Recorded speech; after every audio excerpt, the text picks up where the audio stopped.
Hi, I'm Olivia Roche from Chatham, New Jersey.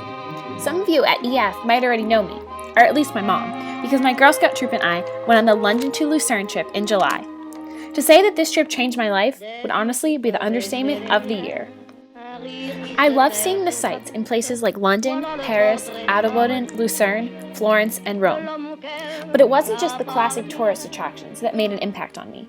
It was the interactions with our guide Deborah, the other girls on the trip, and the exposure to the native culture in these countries that allowed me to see the flaws in our American education system.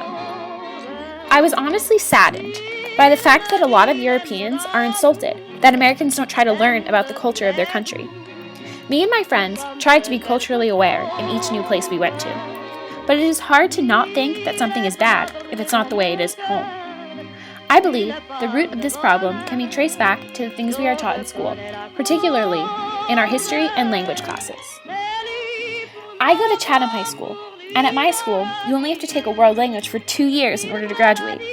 These 2 or 3 years sitting in a classroom trying to learn a language's grammatical constructs are dreaded by most students. The lack of cultural integration in our language classes causes students to not see the relevance of learning a new language. Similarly, our history classes are extremely America-centered. I'm a junior, and this is the first year I have really taken a world history class. Even in this class, we only focus on current world events for about 2 weeks. Most students are not huge fans of world history, because honestly, we just don't see the point. I propose that the solution to this problem would be to allow students to get out of the classroom as much as possible.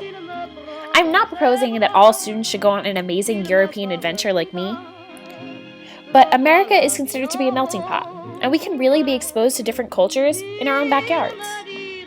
For example, in French class, when students learn how to order food in a restaurant, they could go to an actual French restaurant and converse with the waitstaff in the target language.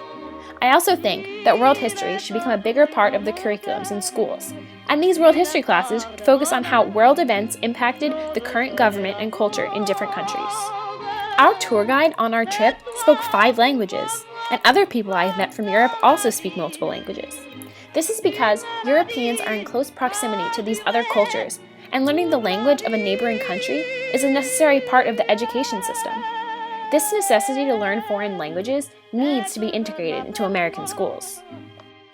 The reality is that the world's different countries are interacting more now than ever.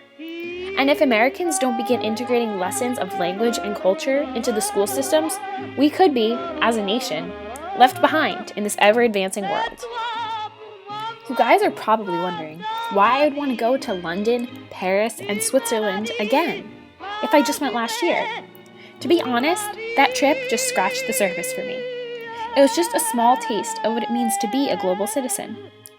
A global citizen is someone who is aware of different world cultures and uses this awareness to make an impact on the world around them.